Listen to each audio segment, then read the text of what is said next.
প্রিয় ভাইরা, আশুরা এটা একটি বিজয়ের দিন। আশুরার দিনটা একটা কিসের দিন? বিজয়ের দিন, একটা মুক্তির দিন। কার মুক্তির দিন? মুসা আলাইহিস সালামের। কার বিজয়ের দিন? মুসা আলাইহিস সালাম এবং বনী ইসরাইলের। আল্লাহর একজন উলুল আজম নবী, একজন সিনিয়র একজন নবী মুসা আলাইহিস সালামের বিজয়ের দিন, তার প্রতি আল্লাহর রহম নাজিলের দিন, মুক্তির দিন, ঠিক কিনা? এবং সেই হিসাবে আমরা বলতে পারি এটা একটি মূলত সুখের দিন। একটি কিসের দিন? সুখের দিন। বিজয়ের দিন হিসাবে কি? সুখের দিন। আর এই জন্য তো শুকরিয়া আদায় করে রোজা রাখতে হয়। কিন্তু আমাদের দেশে শতকরা ৯৯ জন মানুষ আশুরা বলতে জানে এটা হলো শোকের দিন, সুখের উল্টা শোকের দিন, ঠিক না ভাই? ঠিক। আমাদের দেশে মানুষ জানে আশুরা মানে কারবালার দিন। আশুরা মানে কিসের দিন ভাই? কারবালার দিন। আশুরা আসলে মানুষ জানে যে এই দিনে কারবালা একটা নির্মম হত্যাকাণ্ডের ঘটনা ঘটেছিল, এটা মানুষ জানে। কিন্তু এর পিছনের যে ইতিহাস, এর যে আরো গোড়ার ইতিহাস, এর যে মূল এবং আসল ইতিহাস, মুসা আলাইহিস সালামের বিজয়ের ঘটনা, সেটা আমাদের দেশে মানুষ কি করে না? জানে না। প্রিয় ভাইরা, এই দিনটিতে বিজয় হয়েছিল মুসা আলাইহিস সালামের, সেটি হলো এই দিনের মূল ঘটনা, আসল ঘটনা। আর সেই ঘটনাকে কেন্দ্র করেই নবী সাল্লাল্লাহু আলাইহি ওয়াসাল্লাম রোজা রাখতে আমাদেরকে কি করেছেন? নির্দেশ করেছেন। সেটা আমাদের জন্য পালনীয়। কিন্তু একই দিনে ঘটনাচক্রে আরেকটি দুর্ঘটনাও ঘটে গিয়েছিল। একটি নির্মম, পৃথিবীর ইতিহাসের নির্মমতম হত্যাকাণ্ড ঘটে গিয়েছিল। নবী সাল্লাল্লাহু আলাইহি ওয়াসাল্লামের অত্যন্ত প্রিয় দৌহিত্র হোসেন রাদিয়াল্লাহু তাআলা আনহুকে অত্যন্ত নির্মমভাবে হত্যা করা হয়েছিল কারবালায়। প্রিয় ভাইরা, এই কারণে আমাদের অনেক ভাইরা মনে করেন যে তাহলে এই দিনে আর সুখ পালন করা যাবে না, এই দিনে আর আল্লাহর প্রতি শুকরিয়া আদায় করে রোজা রাখা যাবে না। তাহলে কি করতে হবে? শোক পালন করতে হবে। এই ঘটনাকে বোঝানোর জন্য একটা ছোট এক্সাম্পল, ছোট একটি উপমা দিয়ে থাকি। সেটা হলো, ধরুন 16 ডিসেম্বর আমাদের বিজয় দিবস। বাংলাদেশে মানুষকে আল্লাহ তাআলা বিজয় দান করেছেন 16 ডিসেম্বরে। 16 ডিসেম্বরের বিজয় দিবস মানে খুশির দিন, আনন্দের দিন, শুকরিয়া আদায় করার দিন। এই দিনে ঘটনাচক্রে যদি বিজয়ের ঘটনার বহু বছর পরে যদি এই দিনে কোনো দুর্ঘটনা ঘটে, কোনো বন্যা, প্লাবনে হাজার হাজার মানুষ মারা যায়, তাহলে কি এই দিনটা বিজয় দিবস পরিবর্তন হয়ে শোকের দিবস হয়ে যাবে? কখনো হবে? এটা সম্ভব কোনোদিন? বড়জোর এরকম হতে পারে, বিজয় দিবসের আলোচনা বা বিজয় দিবসটা আসলেই ওই দুর্ঘটনার পর থেকে যতবার বিজয় দিবস আসবে, বিজয় দিবসে আলোচনা আসবে, তখন মানুষের মনে পড়বে, মানুষ স্মরণ করবে, বলবে যে এটি আমাদের বিজয় দিবস, খুশির দিবস হলেও দুঃখজনকভাবে এই দিনে একটি বিচ্ছিন্ন দুর্ঘটনাও ঘটে গিয়েছিল, ঠিক না ভাই? ঠিক। কিন্তু এই দিনের আসল ঘটনা বিজয়কে ভুলে গিয়ে শোক পালন করা, এটা কোনোদিন হবে? যৌক্তিক হবে?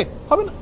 অতএব কারবালার যে ঘটনা ঘটেছিল সেটাও 10ই মুহররম ঘটেছিল, কিন্তু এই দিনে আসল যে ঘটনা ঘটেছে মুসা আলাইহিস সালামের বিজয়, সেটা কোনোদিন চাপা পড়ে যাওয়া এটা যুক্তিসঙ্গত নয়। বিধায় একজন মুমিন আশুরা আসলে সর্বপ্রথম তার মাথায় চলে যাবে কোন দিন? মুসা আলাইহিস সালামের বিজয়ের দিন। এরপরে পাশাপাশি একই দিনে যেহেতু আরেকটি নির্মম ঘটনা ঘটেছে, সেটাও তার মনে আসতে পারে। এবং সে উপলক্ষে হোসেন রাদিয়াল্লাহু তাআলা আনহু সহ তার পরিবারের সদস্যরা যারা নির্মমভাবে নিহত হয়েছিলেন, হত্যা করা হয়েছিল, তাদের জন্য আল্লাহ সুবহানাহু ওয়া তাআলার কাছে দোয়া করতে পারেন। যারা হত্যায় জড়িত ছিল তাদেরকে আল্লাহ সুবহানাহু ওয়া তাআলা পৃথিবীর ইতিহাসের নিকৃষ্টতম সাজা যেন তাদেরকে দেন, সেজন্য আল্লাহর কাছে আরজি পেশ করতে পারেন। কিন্তু তাই বলে আপনি কি করতে পারেন না? তাজিয়া মিছিল, শোক মিছিল এগুলো বের করতে পারেন না। কারণ ইসলাম 3 দিনে বেশি কোনো মৃত্যুতে, কোনো দুর্ঘটনায় শোক পালন করার সুযোগ, অনুমতি দেয় নাই। অতএব রাজনৈতিক আপনার বিভিন্ন দলগুলো তাদের শোক পালন করে থাকে বছরকে বছর, যুগ যুগ ধরে, সেটা ভিন্ন বিষয়। কিন্তু ইসলামী শরীয়তে কোনো মানুষের মৃত্যুর পরে 3 দিনের বেশি শোক পালন করার কোনো সুযোগ, অনুমোদন নাই। প্রিয় ভাইরা, অতএব আশুরা উপলক্ষে প্রথম আমাদেরকে খেয়াল রাখতে হবে যে আমাদের ধারণাটাকে পরিবর্তন করতে হবে। এই দিনটি কারবালার দিন নয়, এই দিনটি হলো মুসা আলাইহিস সালামের বিজয়ের দিন। পাশাপাশি কারবালার ঘটনাও ঘটেছে। আল্লাহ তাআলা আমাদেরকে সঠিকটা বুঝার তৌফিক দান করেন। প্রিয় ভাইয়েরা, এখন আমরা এই দিনে কি আসলে যেহেতু 2টা ঘটনায় ঘটছে, কোনটাকে আমরা বড় করে দেখব? মুসা আলাইহিস সালামের বিজয়কে বড় করে দেখব, নাকি হোসেন রাদিয়াল্লাহু তাআলা আনহুর মৃত্যুকে, শাহাদাতকে, শোকের দিনটাকে, শোকটাকে বড় করে দেখব? কোনটাকে বড় করে দেখব? মুসা আলাইহিস সালামের বিজয়টাকে বড় করে দেখব। কেন? দুই কারণ। নাম্বার এক, মুসা আলাইহিস সালামের বিজয়ের খবর দিয়ে গেছেন মুহাম্মদ সাল্লাল্লাহু আলাইহি ওয়াসাল্লাম, এবং তিনি ওই বিজয় পালন করা, রোজা রাখার মাধ্যমে সেই বিজয় পালন করার জন্য আমাদেরকে শিক্ষা দিয়ে গেছেন। ঠিক না ভাই? ঠিক। শুকরিয়া আদায় করার জন্য রোজা রাখার আদর্শ তিনি রেখে গেছেন। তার আদর্শ পরিবর্তন হওয়ার কোনো সুযোগ আছে? আল্লাহ সুবহানাহু ওয়া তাআলা বলেছেন, আল ইয়াউমা আকমালতু লাকুম দীনাকুম ওয়া আতমামতু আলাইকুম নি'মাতি ওয়া রাদিতু লাকুমুল ইসলাম দীনা। তোমাদের প্রতি আজ আমি ইসলামকে পরিপূর্ণ, আমার নিয়ামতকে পরিপূর্ণ করে দিয়েছি। ইসলামের মধ্যে নবী সাল্লাল্লাহু আলাইহি সাল্লামের ইন্তেকালের পরে, তার মৃত্যুর পরে আর কোন জিনিস যোগ হওয়া অথবা বিয়োগ হওয়ার কোনো সুযোগ নাই। অতএব নবী সাল্লাল্লাহু আলাইহি সাল্লামের মৃত্যুর বহু বছর পরে কারবালার ঘটনা ঘটেছে, বিধায় কারবালার ঘটনাকে কেন্দ্র করে কোনো কর্মসূচি যদি দিতে হয়, একই দিনে নবী সাল্লাল্লাহু আলাইহি সাল্লামের কর্মসূচি থাকে, দেওয়া কর্মসূচি থাকে, তাহলে কোনটা অগ্রাধিকার পাওয়ার কথা? নবী সাল্লাল্লাহু আলাইহি সাল্লামের দেওয়া কর্মসূচি, তার শেখানো বাতানো আমলের অগ্রাধিকার হওয়া যুক্তির দাবি। ঠিক না ভাই? ঠিক।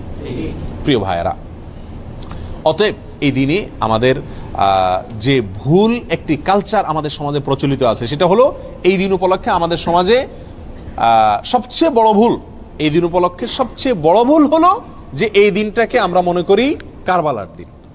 এই দিনটার আসল ইতিহাসটাকে আমরা জানি না। প্রিয় ভাইরা, এর পিছনে আমাদের মিডিয়ার বিশাল বড় ভূমিকা। আমাদের দেশের যে সমস্ত মিডিয়া আছে, সেটা প্রিন্ট মিডিয়া হোক আর ইলেকট্রনিক মিডিয়া হোক, এই সব মিডিয়াগুলো সব সময় দেখবেন সুন্নাহকে কখনো এরা প্রচার করে না, সবসময় বেদাতকে ফলাও করে এবং প্রচার করে, সুন্নাহকে দমিয়ে রাখার চেষ্টা করে মিডিয়াগুলো। যেমন এই আশুরাকে কেন্দ্র করে আপনারা দেখবেন ঢাকা শহরের পুরান ঢাকায় মিরপুরে দুই একটা জায়গাতে 200, 150, 100 ছোট ছোট বাচ্চা পোলাপান, এরা তাজিয়া মিছিল মানে শোক মিছিল বের করে, কারবালার ঘটনাকে স্মরণ করে আশুরার দিনে শোক মিছিল বের করে। ওই মিছিলের ঘটনাকে, ওই মিছিলকে আপনার সারাদিন টেলিভিশন, রেডিও, পত্রপত্রিকায় ফলাও করে প্রকাশ করে, এবং ওই দিনের সংবাদের অন্যতম শিরোনাম থাকে সমস্ত মিডিয়াগুলোতে, আজ পবিত্র আশুরা। আজকের এই দিনে মহানবী হযরত মুহাম্মদ সাল্লাল্লাহু আলাইহি সাল্লামের প্রিয় দৌহিত্র হুসাইন রাদিয়াল্লাহু তাআলা আনহুকে কারবালার প্রান্তরে, ইরাকের কারবালার প্রান্তরে নির্মমভাবে শহীদ করেছে অমুক অমুক অমুক অমুকে।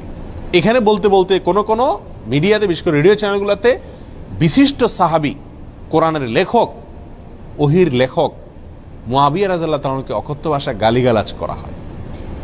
কথা বুঝে আসছে?